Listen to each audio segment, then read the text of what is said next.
Hey guys, what's up? This is not the next installation of Road Signs. If you've tuned in for that, then wait till the next one.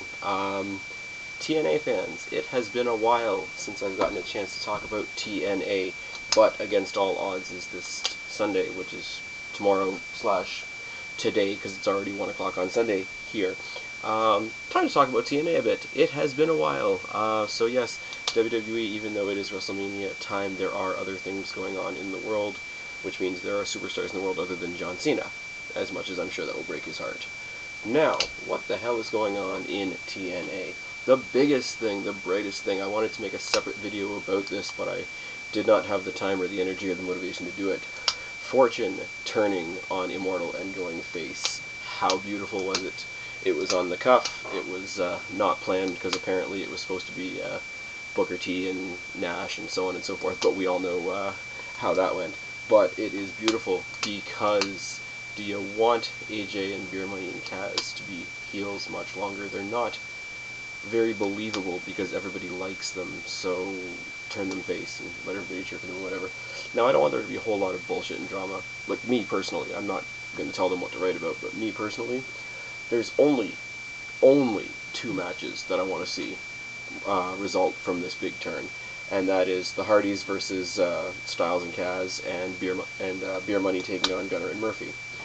Other than that, anything else that's going to fall out of it is all going to be Bischoff, Flair, Hogan, bullshit, drama, and whatever, and whatever, and whatever. No, Hardys versus Styles and Kaz will be good. Beer Money versus Gunner and Murphy is just going to be a brawl. It's not going to be that great, but it's going to be like old school Dudleys versus the APA type of brawl, which I can appreciate. And if it happens once, I'll be a happy kid. The Hardys and Styles and Kaz I could see over and over and over again if they really want to do it, but I doubt they will. Now, with Fourtune being they. The big precursor to they coming again was Abyss being attacked with the Janus bat thing with the spikes and whatnot, and having them stick out of his back. So he's out indefinitely because realistically in real life that would have killed him. But he's Abyss and he's a monster, so he's going to be out for a few weeks. Now, where does that leave the TV title? It was the TV title he had, right? Anyways.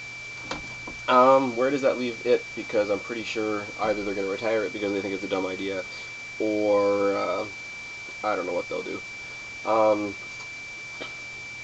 The other part about this is not that I'm a big fan of one group just sitting around and collecting belts, but it means all the belts that Immortal has went with Fourtune, so they have no belts now, even if they do get that retarded Jeff Hardy looking belt back this Sunday. But I'm getting ahead of myself, aren't I? We need some good guys to carry the belts so that the tag team and X Division belts respectively can get some play and not just be pawns in a larger story. That's all I'm going to say about that. Lots and lots and lots of family oriented drama in TNA, isn't there? Jeff Jarrett, Karen Jarrett, Kurt Angle stuff is just getting old fast. It was never really intriguing to begin with, and now they've got a bunch of kids that are like, I don't know, they're probably 11, 12, 13, but they could be 8, 9, 10, whatever. It's borderline distasteful, really, all the family crap. I don't like it. And then you get again with the Dudleys, or Devon and Bully Ray, or whatever the hell they're calling him now, and Bully Ray is going to go pick on Devon's kids. It's like, leave kids and family and wives out of it. Friggin' what's her name? Karen Jarrett doesn't need to be in a wrestling ring any more than Vicky Guerrero does she? That's just a thought. Anyways, let's do this against all odds. Pope versus Joe. I don't doubt that this will be a good match. I don't really care because the storyline was kind of thrown together and it's kind of fuzzy and it doesn't make much sense. Pope was a good guy and Joe was spying on him, and now Pope's a bad guy, which means Joe's a good guy. Now, both of these guys have gone bad guy to good guy to bad guy to good guy so many times in TNA that you can't really get invested in any storyline that they're in, or any role that they take at any particular time, because it could change in the next 5 minutes or so. Is Pope a good wrestler? Yeah, I think so. When he was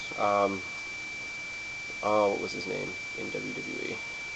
Elijah Burke. When he was Elijah Burke in WWE, I didn't think he got half the chance that he deserved, quite honestly. When he came to TNA, he got a little bit more of a push. I liked it. Samoa Joe is Samoa Joe. Samoa Joe should be in the title picture, as far as I'm concerned. But they don't see it that way. So, will the match itself be good? Yes, I think it will. Will it matter in the grand scheme of things? Will there be anything special about it? I don't think so. Last girl standing, Mickie James versus Madison Rayne. I like this match, and I'll tell you why. I don't necessarily think it's going to be a good, entertaining match, but it illustrates once again something I said a while ago in one of my TNA videos, is that TNA does not baby the women's division, if that makes sense.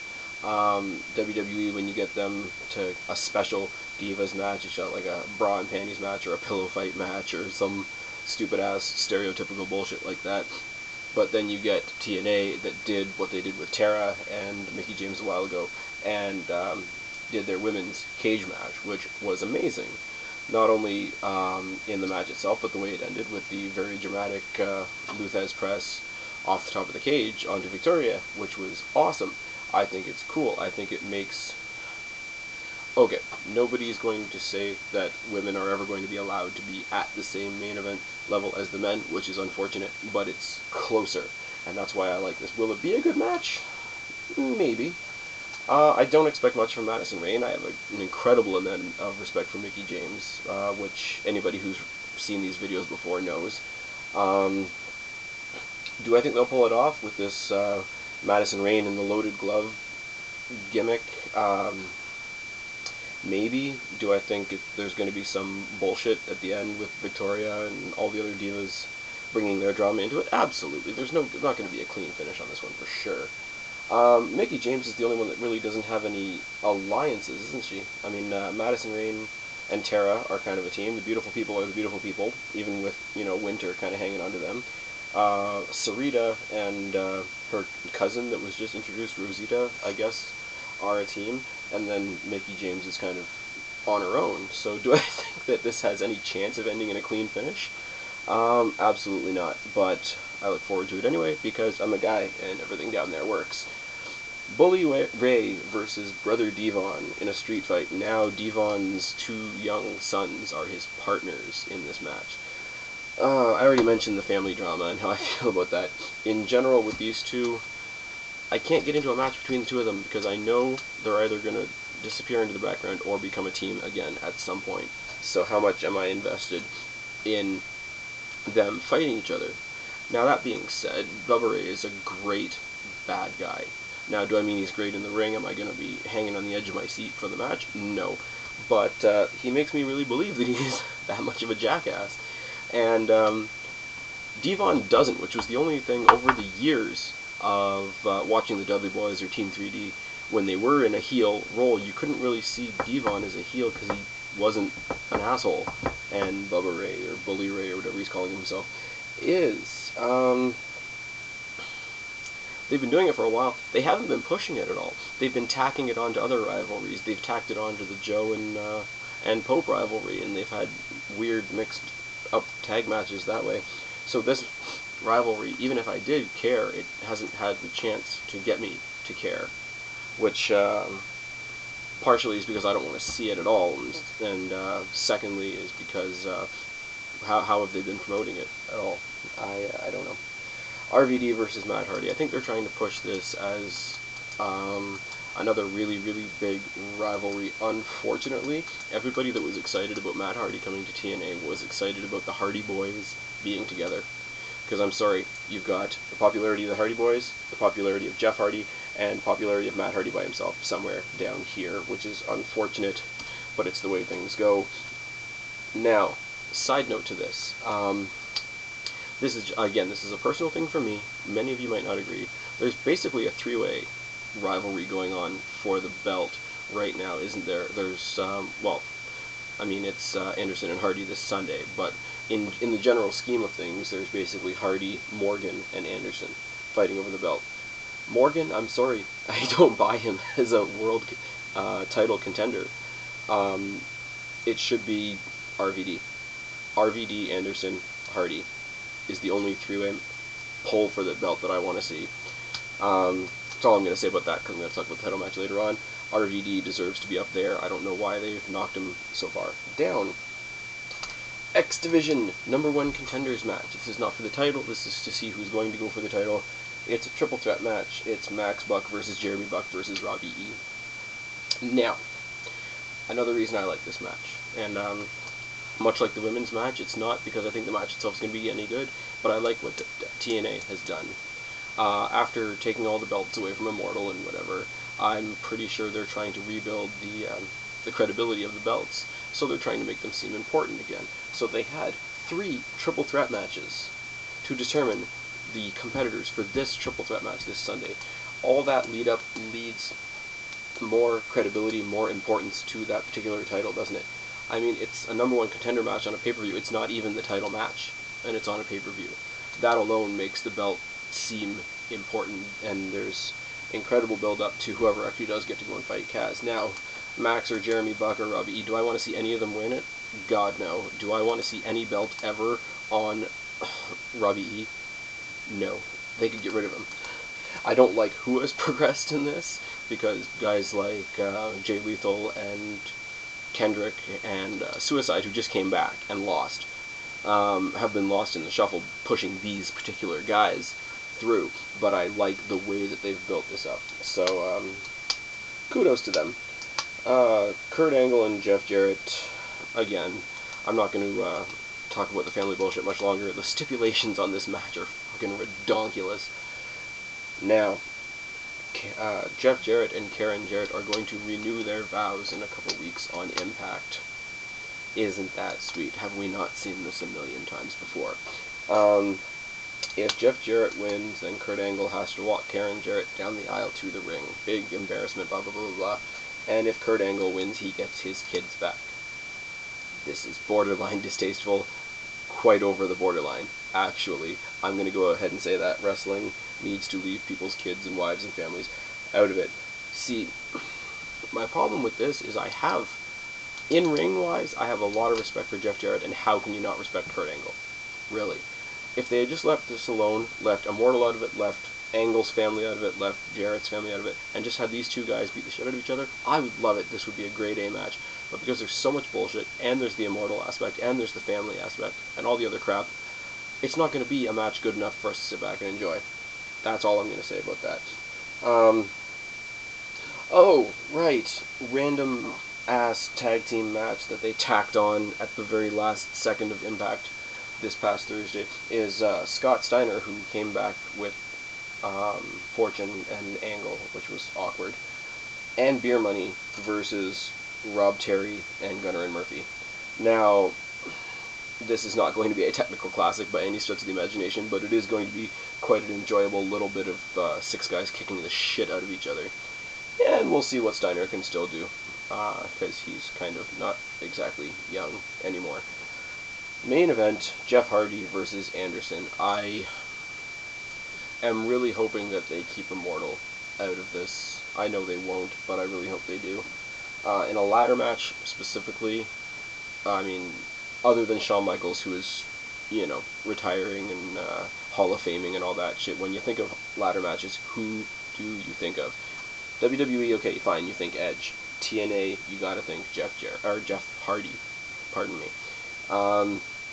And Anderson, not to be outdone, if you look back through a couple of Money in the Bank matches back in his WWE days, he can hold his own in a ladder match too. Now, again, is there going to be a lot of bullshit and run-ins and they versus Immortal and Fourtune and all that other crap? Probably.